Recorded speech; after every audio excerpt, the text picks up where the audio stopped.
Review Demon Slayer saison 3 épisode 6, c'est maintenant, alors ne bougez pas.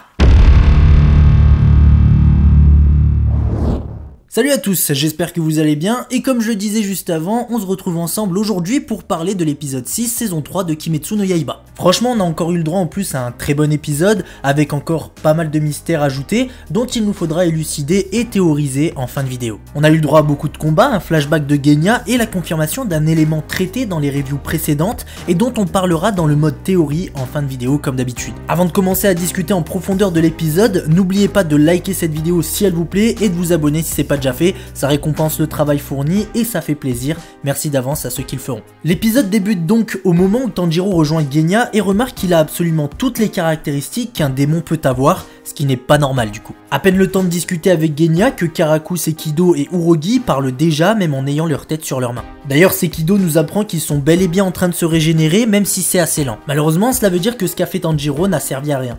Malgré le fait qu'il ait décapité la tête des 3 démons quasiment en même temps, plus le fait que Genya ait décapité Aizetsu dans à peu près le même laps de temps, et bah les démons sont tout de même capables de se régénérer. Mais bon, même si ça n'a servi à rien, le fait de les voir encore en vie a permis à Tanjiro d'en venir à une conclusion. Les démons représentant Atengu ne fonctionnent pas comme la 6ème lune supérieure du tarot, et tout ce qu'ils feront contre elle les mènera à rien. Ensuite, Tanjiro rejoint Nezuko et l'aide à se sortir des décombres. Dans les bras de Nezuko, Tanjiro nous fait part d'une chose qui le chiffonne, il se demande si c'est possible que le point faible soit ailleurs. Il se pose cette question car il a senti une odeur différente des autres qui le pousse à croire qu'il y a en fait un 5ème corps. En effet, il y a bien 5 corps, et cette information on nous l'a teasé très rapidement dans l'épisode précédent. D'ailleurs c'était au moment où Tanjiro s'était réveillé sur les épaules de Nezuko qui tentait de le sauver des attaques de Sekido. Il décide donc dorénavant de se mettre à la recherche de ce mystérieux 5ème corps. En attendant ça, Genya fait savoir à Tanjiro qu'il s'occupera du démon caché lui-même. Durant cette scène, Genya semble aussi montrer une sorte de jalousie envers Tanjiro, il va évoquer la 6ème lune supérieure et comme quoi ce n'était pas lui tout seul qui l'avait éliminé. Il lui dit aussi qu'il n'est pas assez fort pour devenir un pilier. On voit clairement que Genya considère Tanjiro comme un rival et lui assure qu'il ne se laissera pas devancer par lui. Ensuite il lui fait bien comprendre qu'il ambitionne d'être le prochain pilier. Tanjiro suite à ça lui répond que c'est génial et que lui et Nezuko l'aideront à accomplir son objectif. Face au détachement que lui montre Tanjiro par rapport au fait de devenir un pilier, Genya semble se calmer tout doucement. À ce moment là le jeune Kamado lui demande de le couvrir en attendant qu'il cherche le 5ème corps. Et face à la sincérité et la lumière de Tanjiro, Genya finit par se calmer totalement. Tout à coup Sekido les attaque, d'ailleurs Tanjiro semble être étonné du fait qu'il se soit régénéré aussi vite. Un élément qui confirme certaines choses et dont on parlera dans le mode théorie. Dorénavant le temps presse, Tanjiro charge Genya de retenir les démons en attendant que lui trouve ce 5ème corps. À peine le temps de se répartir les rôles que l'ensemble des démons semble s'être régénéré, ce qui fait que Genya va devoir tous les confronter et heureusement que Nezuko est là. Le combat commence et une attaque de Karaku ratée contre Nezuko va permettre à Tanjiro de pouvoir sentir correctement, sans que la poussière des gravats interfère, l'odeur de ce mystérieux 5ème corps. Il se concentre et son odorat le force à se diriger au nord-est. Il informe Genya de sa découverte et dès que Tanjiro a décidé d'y aller, Sekido ordonne à Urogi de l'en empêcher. Tanjiro ajoute que le dernier démon est caché accroupi au sol. En attendant, lui il affronte Urogi dont on voit la panique s'installer tout doucement dans ses yeux, tout comme Sekido qui commence vraiment à flipper aussi. Sekido s'apprête d'ailleurs à utiliser sa foudre, mais heureusement quelques secondes avant, Tanjiro avait prévenu Nezuko de protéger Genya et d'empêcher Sekido de le foudroyer, ce qu'elle allait finir par réussir à faire jusqu'à l'intervention d'Aizetsu qui va la transpercer avec sa lance. On revient maintenant rapidement du côté du pilier de la brume qui lui affronte toujours la 5ème lune. On se rappelle que Gyoko avait enfermé Tokito Mushiro dans une bulle d'eau dans l'épisode précédent. Malgré la situation désespérée dans laquelle est le pilier, il ne semble pas être inquiet et n'a absolument pas peur de ce qui pourrait lui arriver. À ce sujet, on nous en dévoile pas plus et maintenant on retrouve de nouveau nos jeunes amis et plus précisément Nezuko qui fait toujours face à Aizetsu. Aizetsu qui est parvenu à immobiliser Nezuko, ce qui permet à Sekido de l'attaquer, mais juste avant ça, Tanjiro lui coupe le bras. Sekido n'a rien pu faire face à cette attaque et se rend compte que Tanjiro est de plus en plus rapide au fil du combat. On voit bien qu'en 1 contre 1, Tanjiro ne fait qu'une bouchée des démons. Et Sekido remarque que plus la situation est critique pour le jeune garçon, plus ses réflexes et son intuition s'aiguisent. En attendant, Nezuko brûle Aizetsu avec son pouvoir sanguinaire. Tanjiro, après s'être occupé d'Urogi, s'occupe déjà de Karaku.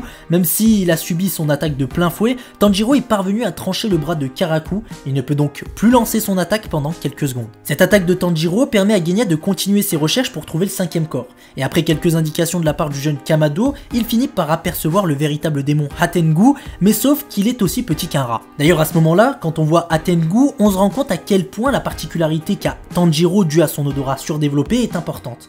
Car vu la taille du démon, sans son pouvoir, il aurait été impossible de le remarquer. Bref, ce qui est sûr, c'est que grâce à Tanjiro, les héros ont trouvé le moyen de mettre un terme à ce combat, même si on nous le dit pas clairement, j'imagine que le but est de décapiter le mini Atengu pour en finir avec Sekido, Karaku, Aizetsu et Urogi. Du coup, Genya parvient à s'approcher assez près de lui pour le décapiter, et lorsque sa lame touche la nuque du démon, elle se coupe en deux. Alors il décide de lui tirer dessus avec son fusil, sauf que le fusil ne lui fait rien non plus. Donc là on comprend bien que même si sa taille est minuscule, sa résistance physique, elle, est immense. À peine le temps pour Genya de réfléchir à autre chose que Sekido apparaît dans son dos pour l'éliminer. À ce moment-là, Genya sent que c'est la fin pour lui, et c'est à cet instant précis qu'il va repenser à son frère et nous confirmer par la même occasion que le pilier Sanemi est bien son grand frère. On nous apprend les raisons pour lesquelles Genya est devenu un pourfendeur. Son but était de devenir un pilier pour que son frère reconnaisse sa force et pour qu'il lui demande pardon pour ce qu'il lui avait dit. Suite à cela, un flashback de l'enfance de Genya nous est dévoilé. On y découvre sa mère, son père qui les battait et ses frères et sœurs. Un soir, Genya fait savoir à Sanemi qu'il est inquiet que leur mère ne soit toujours pas rentrée. Sanemi décide donc d'aller chercher leur mère et demande à Genya de rester ici en attendant. Après le départ de Sanemi, Genya remarque que l'ensemble de ses petits frères et sœurs sont réveillés. Eux aussi s'inquiètent pour leur mère, sachant qu'elle ne s'est jamais absentée aussi longtemps. Tout à coup, un bruit se fait entendre devant leur porte. Les enfants se précipitent pour aller accueillir ce qu'ils pensaient être leur mère, jusqu'à ce que la porte devant eux se brise en 1000 morceaux, blessant mortellement les petits frères et sœurs de Genya. Une bête enragée semble être à l'origine de cette attaque. Elle se poste sur leur plafond juste au-dessus de Genya après l'avoir blessé au visage. Au moment où ce monstre se jette sur Genya pour l'éliminer, Sanemi intervient, agrippe l'assaillant de sa famille et saute par une fenêtre. Après ça, Genya se rend compte que tous ses jeunes frères et sœurs sont gravement blessés. Il décide donc d'aller chercher un médecin et sur la route, il aperçoit son grand frère Sanemi, hache à la main devant le corps sans vie de leur mère. Avec la lueur qui se dégageait de son corps due au soleil, plus aucun doute que l'attaque qu'il venait de subir avait pour auteur leur mère devenue démon. Après cette scène, on comprend mieux pourquoi Genya veut revoir son frère pour s'excuser,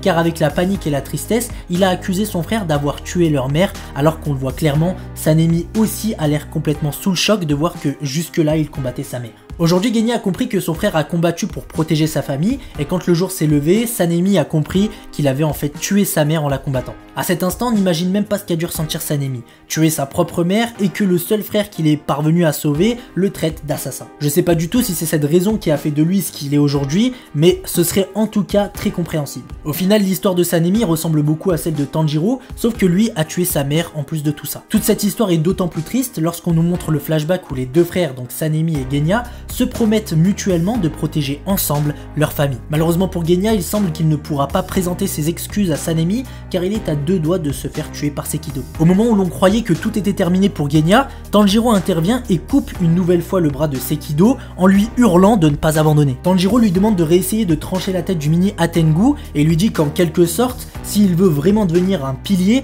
il faut absolument qu'il lui tranche la tête. Pendant que Tanjiro parlait à Genya, derrière lui, Aizetsu s'apprête à l'embrocher. Il utilise une attaque à distance que Tanjiro n'a pas pu esquiver, tellement sur le moment Tanjiro se croyait mort, mais il remarque ensuite que Genya s'est interposé, ce qui l'a complètement sauvé, mais Genya est troué partout au niveau du corps, ce qui prouve clairement que cette attaque aurait tué Tanjiro. Dorénavant, Genya ne peut plus s'occuper d'Atengu, c'est donc à Tanjiro de le trouver et de l'éliminer. Tanjiro se lance donc à la poursuite du mini Atengu et le trouve assez rapidement. Je trouve d'ailleurs qu'il aurait été plus logique que ce soit Tanjiro qui le pourchasse dès le départ, cela aurait facilité les recherches, au moins au lieu que Tanjiro ait à donner des indications à Genya, il aurait pu lui directement suivre ce que lui dicte son odorat, ce qui aurait permis d'aller plus vite. Bref, Tanjiro repère Atengu et quand il arrive à bonne distance et s'apprête à lui trancher la tête, l'épisode se termine. Bon, on verra bien dans la suite ce qui va se passer, si bien sûr on a une suite de cette scène dans l'épisode 7, mais je sais pas pourquoi, mais je sens que même dans le prochain épisode, on n'aura pas la suite et qu'il sera plutôt centré sur le combat de Muishiro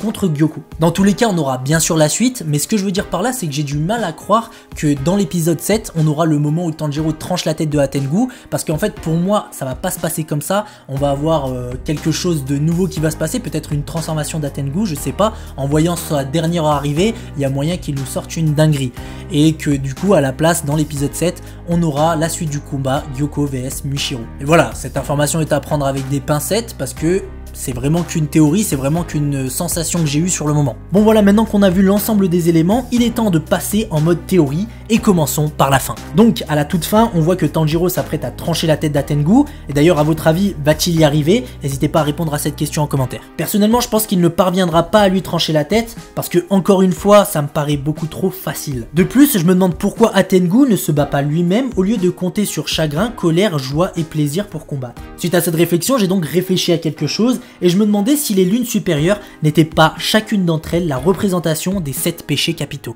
D'ailleurs, cette idée, je la trouve vraiment pas bête car elle s'aligne parfaitement au contexte, les lunes supérieures étant des démons et alignant presque le chiffre de 7, soit je me trompe ou soit à un moment dans la suite de l'animé, ils décideront de nous apprendre l'existence d'une 7ème lune supérieure. Bien sûr, on sait que de base, la 7ème lune supérieure existe, mais on sait aussi que Muzan a décidé de l'éliminer, tout comme les lunes supérieures au-dessus du chiffre 6. Donc voilà, selon ma théorie, la 7ème lune supérieure est la représentation d'un des 7 péchés capitaux. Le problème, c'est que ça va être dur à prouver, vu qu'on n'en sait pas beaucoup sur elle, en tout cas dans l'animé. Bref, et si ce que je dis s'avère être vrai, je dirais que Atengu représenterait le péché de la paresse, car il délègue tous ses combats à Sekido, Karaku, Urogi et Aizetsu, pendant que lui reste caché. Et si par contre j'ai raison et qu'Atengu est bel et bien la représentation du péché de la paresse, et qu'il est donc bel et bien paresseux, cela veut dire qu'il est quand même capable de se battre. Et oui, car en soi, le fait d'être paresseux n'enlève à aucun moment la puissance du démon. Donc il peut très bien être paresseux et être puissant.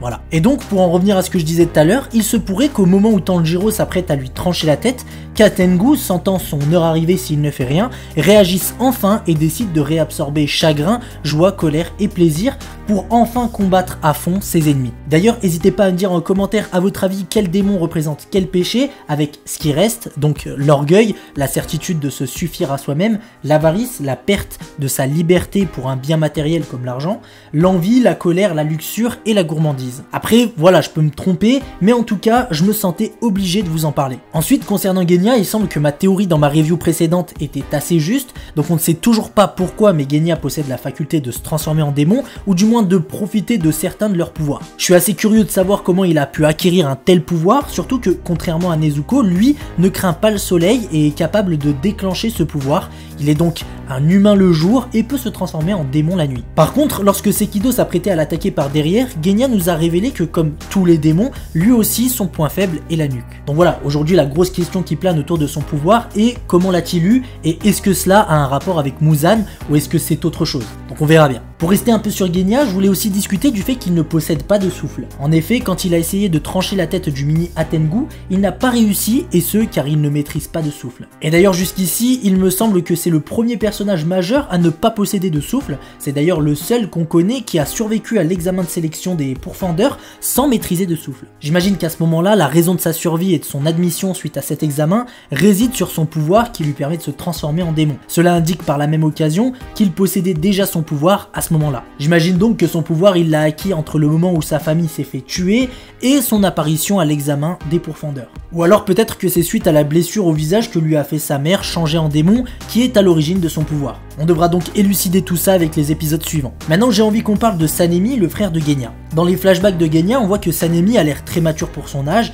il est bienveillant et semble vouloir à tout prix protéger sa famille maintenant que leur père est mort. Lorsque leur mère transformée en démon attaque ses frères et sœurs, il s'interpose sans hésiter, faisant donc face à un démon alors qu'il était encore très jeune. Il parvient même à éliminer ce démon, mais il découvre après son acte que le démon auquel il faisait face était en fait sa mère.